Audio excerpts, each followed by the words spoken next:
Hi, everybody. Welcome to Tea Time with Amy and Bev. Hello. Hello. How's life? Oh, so I have something interesting to share. I think it's Good. interesting because I like numbers. I'm not an expert at numerology, but I know both of us, we pay attention to numbers. And so some things I realized recently. Um, Bev and I typically we at the end of a year we draw cards for each month for the next year. You did that this year, yeah? Yeah. Okay.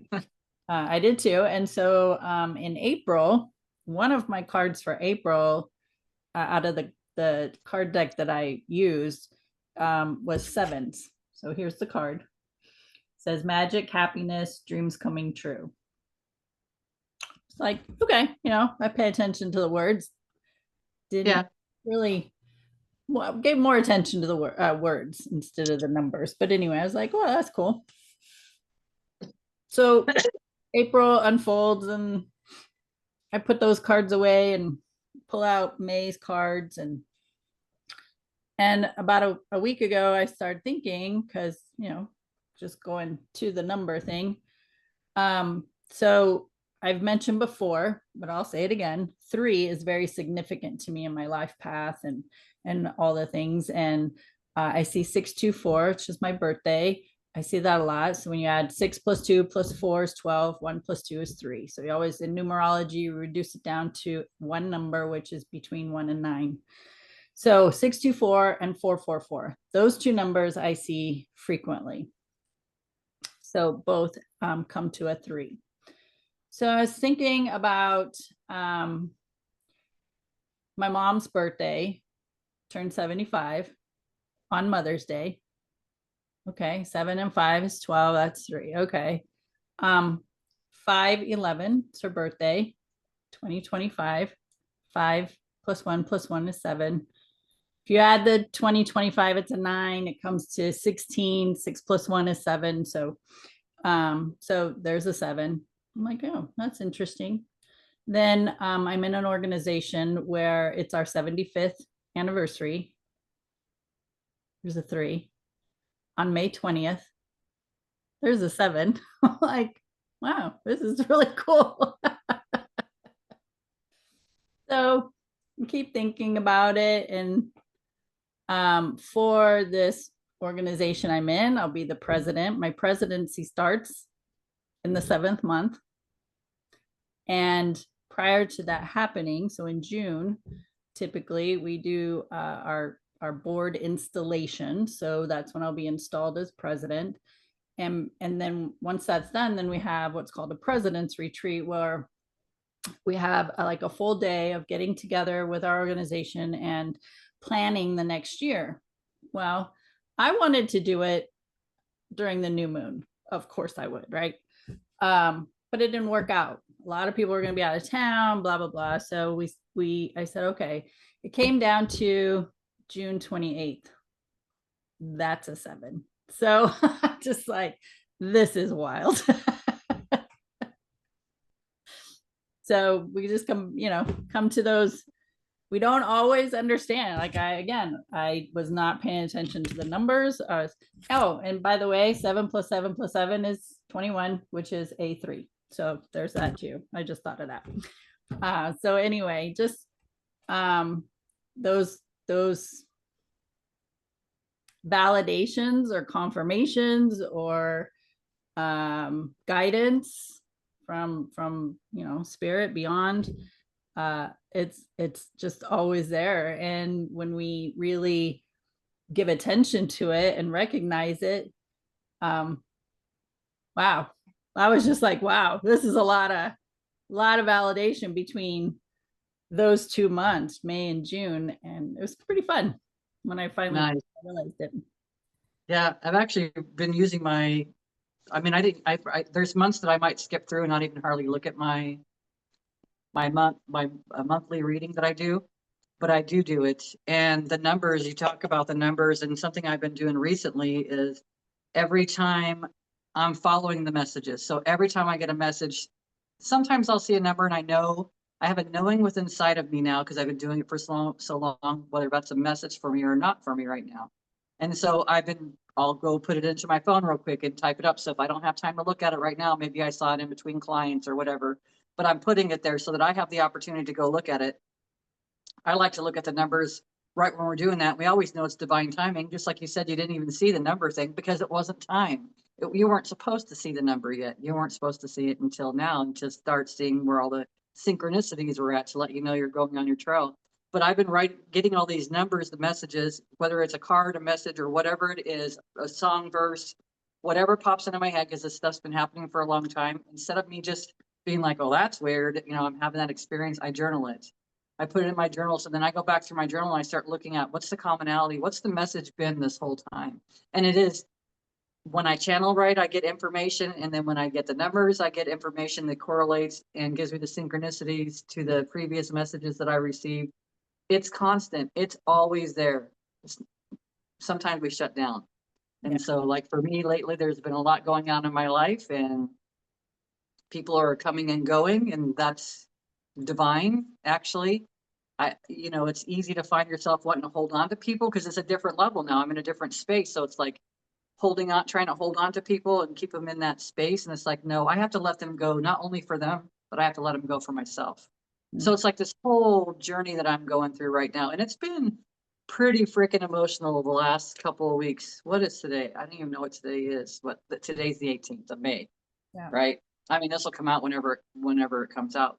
But it's like, it's just, I find it fascinating because there's so much stuff going on. And I have to ask myself, why is this, how is this happening for me? Not why is it happening to me? There might be some F words flying around there, because I'm doing my own emotional stuff, really.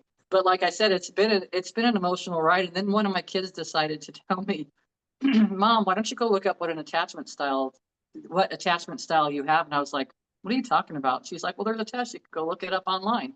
So I go in and type that in. Man, that really mucked me up for a few days, honestly, because there were emotions and feelings within inside of myself that I couldn't express or didn't even know. I knew that it was there, but I didn't know how to look at it differently. And then I saw that and I'm like, man, it was so accurate, avoidant. I mean, it was so accurate for all this stuff. And it goes along with, going through child traumas, emotional, just sexual abuse, all that kind of stuff. They said it can be a factor. And it's like, God, I'm looking at that test and it's like, it could be a factor for so many, but for me, it helped me to look at some things and to recognize I have attachments to people. And it's learning how to look at that and understand that's just an attachment. That's not for real. And I mean, it's not for real, meaning it's outside of myself. So it's, again, to guide me back into myself, because I don't have people that I feel like I can go talk to about everything. Not anymore. I feel like I go within myself and I have conversations with myself and my team, and that seems to be making a difference. But I really feel like that's what the purpose of everything is to guide me right back into myself, honestly. So my victim could be boohoo, because there has been a lot of emotional moments like that, but it's like I don't stay in that space and I ask for help. But I can tell you, like, when the team comes in and helps me, it's like it gives me the boost, and it's up to me at that moment to stay in that space and to keep going higher, or to play a story or go back into the other space again. It's up to me. And so I kind of dabbling between 3D and 5D. I'm creating, and then I'm going back to the space and clearing. Clearing. It's like, it seems like it's a constant thing lately, and it's okay. Like, before we even started this, I'm like, I don't know what we're going to talk about, how this is going to go, because it's like, I'm in a space where it's like, I just don't really care, honestly. And it's not a caring, it's just, I just can't anymore. I don't have any more to give anymore. It's over. And so things like that, I go through that stuff too, not gonna lie. Like, I've had those experiences as well. And I do a lot of inward reflection when it comes to things like that as well. I get super quiet. I'll go to work, I'll do my thing, but I don't want to talk to anybody. And I avoid conversations as much as I can throughout the day. I'll even sit at my desk, I'll put my earbuds in, turn some like subliminal or Hertz music on, and just do my work, and go home, and still doing, when my mind's not busy with work or something, then still doing some inner reflection. Maybe I got to pull out a book or grab a pen and paper, meditate, whatever that looks like. But I also know, like you already said, why is this happening for me? And I start contemplating that. Why is this happening for me? What is it I am to learn from this? And it doesn't always come right away. I had an experience a couple weeks ago. We have this, maybe I talked about this already. We have this big, huge event that we're doing at work every month. And my boss was gone, and we had back-to-back events, like one Friday night, one Saturday night, big, right? And I was the go-to person. And I got to a point, because what I thought was laid out and taken care of were not. And things just started, like the house of cards, right? Just start crumbling. And I started getting angry. And I'm like, in the moment, I was just taking in that energy, and I was owning it. And I was just like, right? What I did recognize, and I did throw some F bombs at work, and some MF bombs. And of course, later I was like, ooh, could have done a lot better with that one, but you didn't. And this is how we learn. And so I really had to take some time and think about, why did I feel angry? What was that about? What triggered that in me? And it took a few days. And what I realized was, when I feel out of control, so it used to be a feel of overwhelm, wasn't overwhelm, it was control. When I felt out of control, I get angry. Now, that level of anger was much less than it was in my history. So that was a plus. To recognize something was out of sorts, and what was it in me that was being triggered. That's a plus, right? Having this self-awareness and just being mindful of, why did I show up the way I showed up? What was it about me, in me? What am I storing still in my body? Those emotions that I haven't, those layers, right, that haven't come up yet. And we're giving these opportunities for this stuff that has been buried inside of us. We have those opportunities for that stuff to come up. And in the moment, we're going to be in it. We're going to be in those emotions. We're going to be in that heaviness, and we're just going to own it like we always have. And knowing that, because I have a heightened self-awareness, I know I'm going to be able to sift through it and recognize what triggered me. And when I feel out of control, I get angry. Now I have something to work with. Now I realize it. And now I can go like, okay, well, I'm going to get plenty of opportunity to practice this. There's no doubt, especially with the job I have. And I'm going to be very aware of that now. And next time I'll do a little better. I might not be great. I might not like win a gold medal for my behavior. And I say that to myself, like give myself a gold medal. I might be like, oh, well, you did a little better this time. You threw less F bombs, but you still threw the F bomb, right? So just allowing myself that ease and grace as I learn and grow. We're all doing this. If we choose to, right? That word choice, if we choose to. So, yeah, I don't get it right all the time, but I know I'm doing better than I used to. And that's huge. That is so huge to me. And so I just keep working with that. And I admitted it to my boss, because she wasn't there when it all happened. And I said, listen, I threw F bombs. People heard me. Can't change it. I know what I did. I know I felt out of control. I got angry, and this is how I showed up. And I know I could, and I just totally told her, And for me to even do that, man, that's like, before I'd have been shaking and crying and, beating myself up. I would have hung on to that stuff for months. And I'm just like, this is what happened. This is what I did. I say, you write me up if you want to. Like our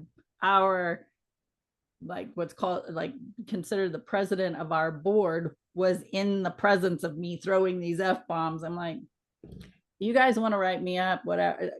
I wouldn't blame you one bit, because this is what I did and I'm totally own it. So that person who showed up like that to take responsibility and own the way she showed up would have never done that in the past. Man, I would have been hiding, my tail tucked between my knee, my legs. I would have been crouched in a corner, and avoiding everybody because I didn't want to get in trouble. I didn't want to get, go to your room, you're in trouble, be isolated, all the things. You're not good enough, right? Just to confirm, I'm not good enough. I'll just call myself out now and just say, this is what I did. What do you want to do about it? Because I'll own it. I'm good with it now, because nobody on this planet is perfect. And if you think you are, I'm going to say you're probably lying to yourself. But there's that. Well, and it's an opportunity for the emotions to come forward, right? And I think I don't know if I said this before, we were kind of talking about it maybe recently, but just talking about being allowed to feel your emotions, being allowed to have those feelings. When we were kids, we were told to suck it up, buttercup, rub some dirt on it, go out and play. You're okay. You're okay. Not, are you okay? You're okay. You're fine. You can go do your thing. It was always that kind of stuff. So it was not being allowed to feel the emotions. And that was what came up for me recently. It's okay for me to feel those emotions. And there's nothing wrong with me, because I would say there's something wrong with me. If someone leaves my life and I have an emotion about it, before I would have said something was wrong with me. I kept going through this whole process. What did I do wrong? All these other things. And then recognizing it has nothing to do with me. I didn't do anything wrong. Yeah. And I did. And if it was perceived anyway like that, okay.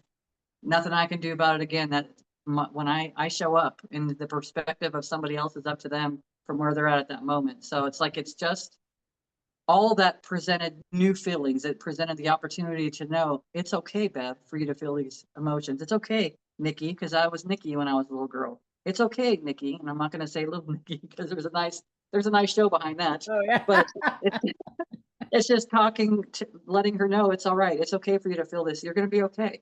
Let's just feel it and let it get out. And I can tell you, with every single thing that's come forward, I might struggle in that moment to be able to meditate, to be able to, writing is easy, that I can start getting it out of me and I feel better after that, and then I can meditate.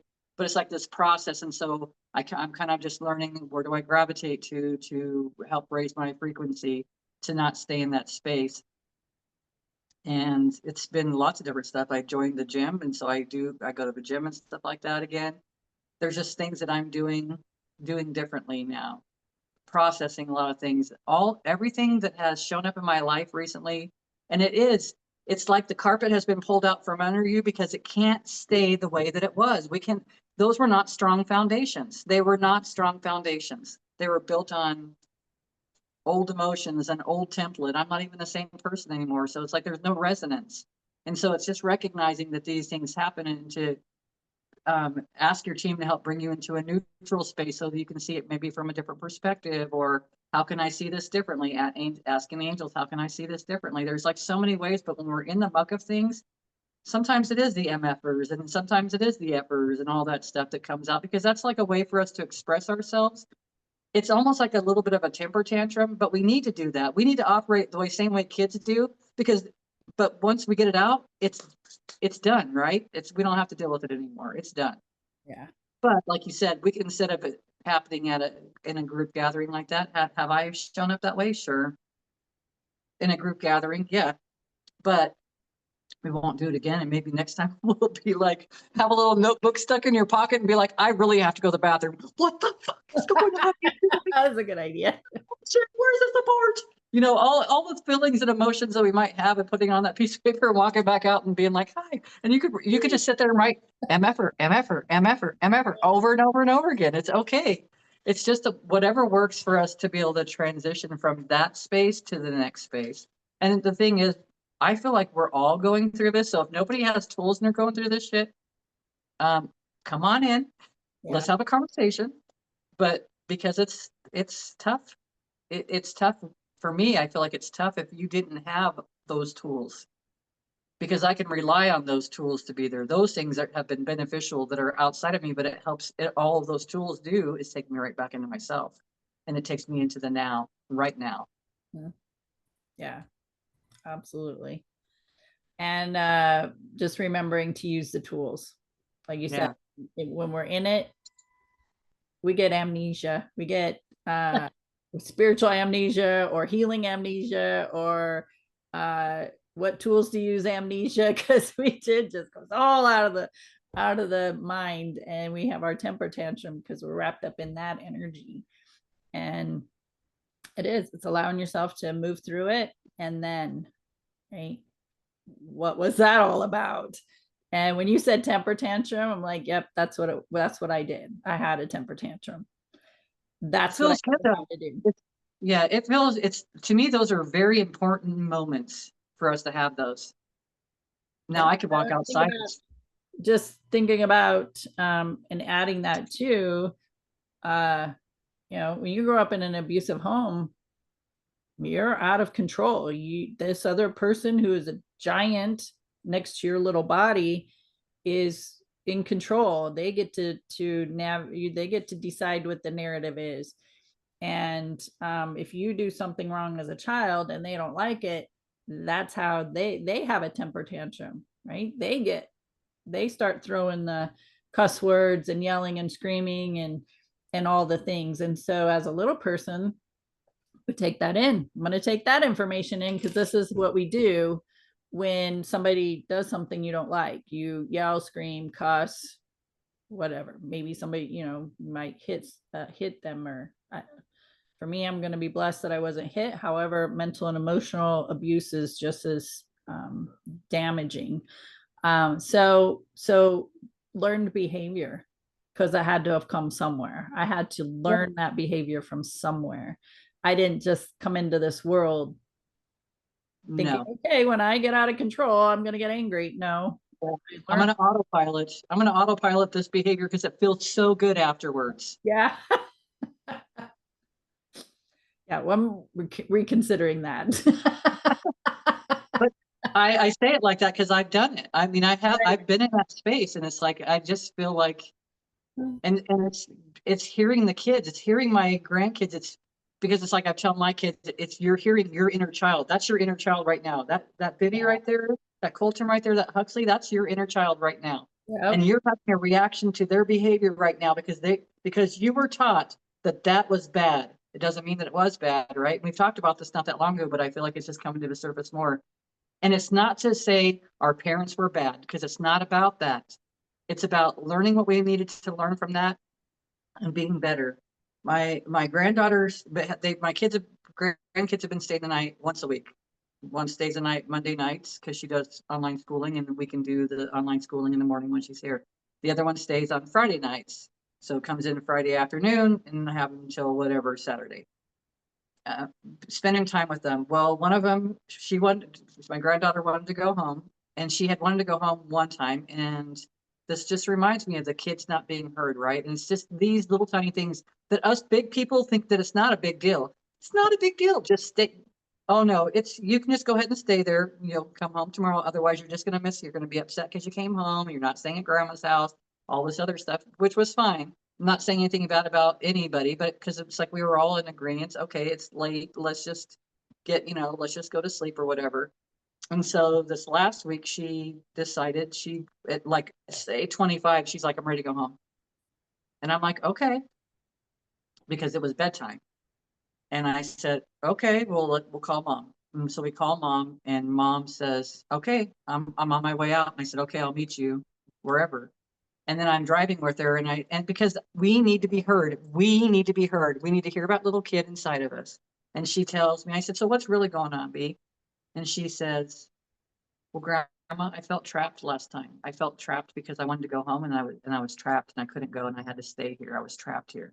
And I said, well, those are pretty big, strong words to be using. And I said, I understand where you're coming from, and I'm so happy that you shared that with me.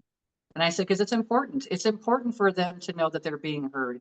And we don't, as adults, don't always recognize how we can push through because we learned how to buck it up, buttercup, put some dirt on it. You're going to be fine. Get over it. Go to sleep. I don't care. And it's not that our parents didn't care, and it's not that I never cared. It's just we didn't have more to give in that moment. And so that's this is the product of what came from that environment. So it's like, I'm okay. So I'm figuring out me now. And so that's where all this guidance comes in. And it's like these littles that are around, my kids, anybody that comes into my experience is so much an opportunity for me to look at myself in a more loving way instead of getting into the point where I'm telling everyone to eat shit and I'm on my way out the door. Yeah. And just because, and then this is the way I look at people. And so I'll use your granddaughter as an example. For me in that, when I hear that, then I turn that question around as to how do I feel trapped? How does my little person feel trapped? And I'll turn that around to me and take a look at that at different angles. And do I feel trapped at work, in my relationship, at home, or like where do I feel that way because I'm hearing this or witnessing this for a reason or involved in this and for a reason. So but I do that just with people. If I overhear a conversation, I'm like, ooh, I'm hearing that for a reason. And then I'll start processing those words for myself and just take an inventory of how I'm doing. And for me, that is a daily practice. I do that on a daily with not every person, a lot of people. Yeah. I look at their behavior, the way they're acting, the words they use, their body language, and man, I'm like, whew. Or it's like, wow, I want that. I want that. Yeah. I want to know how to do that, right? And I want to take that in and put that and anchor that into my body. So it's on both sides. It's the stuff I don't like and the stuff I do like about people that I will take it and look at it for me. Nice. And I just did that recently, just with Vivi, just even yesterday, because I was telling the story and then it was presented to me that way. So it made me reflect on it, which normally I have been in the habit of looking at a lot of that, just like what you had described, of looking at a lot of things, why things are showing up. Where am I at with these things? How can I grow from it? Like, because pressure sometimes helps us move forward. Yeah. I've actually been contemplating. I sent out a message to all my clients to ask them how they feel about just home treatments, because it would save money out of my pocket um, to do it, but also my time is valuable too. So it's like really weighing out all the options. But I really asked everybody to get their input so I can make a decision in a few months, down the road to make those decisions. And it's like just really feeling things. And then, before that happened, I'm moving my massage table, busted a screw in it. I had to go buy it. Was a big long screw and it busted out of it. So like there's just these little messages that are coming forward. And so instead of me before, I would assume, oh, well, that, what that means? I'm asking and waiting for a response. I'm asking my team and asking for this healing.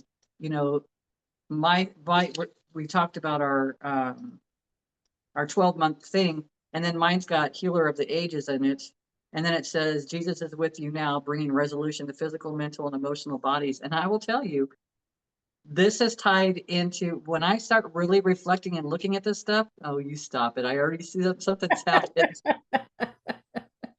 I know that he's very much in my experience right now because I am going through this healing, and I know this stuff can't come to the surface without something triggering it. Where I'll end up down the road from all this, I don't know. I don't even care. It's just like it's just a journey. Yeah. It's just a journey, and that goes along with that attachment style again, holding on to control or how you want things to look, and it's like I don't care. Yeah. Well, friends, this was a big conversation. And there's a lot in it. And I would really recommend going back and listening because there's probably something in here that you heard with where you're at with yourself and just implement whatever it is that resonated with you that you could use. And I would say go back and listen to it again, because this is one of those conversations where you're going to listen to it again and you're going to swear we changed something about it, where I don't do any editing of our videos. What you see is what you get. But you will listen to this again and you'll be like, I don't remember them saying that. We did. You just weren't in at the point of with yourself to be able to hear what was being said. And we hear things on different levels depending on where we're at in our journey. So just know you're not alone. Bev and I are having temper tantrums too, so it's okay.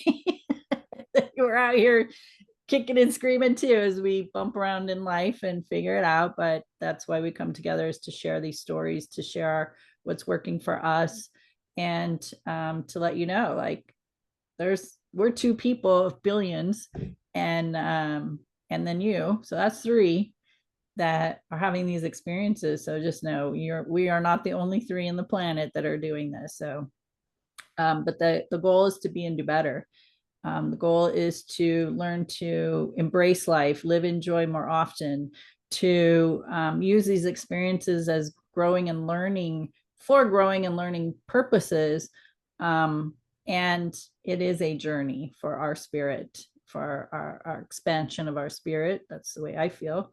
And I look at myself as a student, and I just want to get better and better at this way of being. Am I going to get it perfect this lifetime? I don't know. It's questionable, but at least I'm practicing and I keep going. And that was a choice I decided years ago, was to keep going. So be courageous, have these conversations with other people, be resourceful, let them know where they can find these videos, the information, whether it's us, whether it's a book you read or some other podcast, a spiritual teacher you might be following. And because there are a lot of people on the planet that's seeking information like this. So just be the resource. Doesn't mean you have to have the conversation. So you can find us on many platforms. We're here on YouTube, Facebook, Spreaker, Spotify, iHeartRadio, Podcast Addict. So we're in multiple places to be found. We do appreciate your time and energy for hanging out with us and listening. And do you have any final words, Bev? I'll just let everybody know, take time for yourself, everybody, because even for your situation that you're going through, sometimes it's just I need a few minutes for myself, but we also know there is a lot of weight on our shoulders to make sure that something's done perfectly. You know what I mean?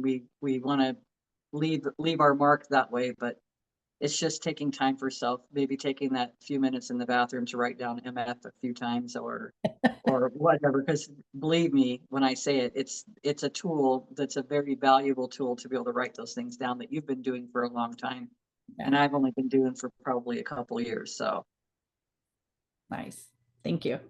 All right, my friends, Tea Time with Amy and Bev. Thanks for being here, and we'll catch you next time.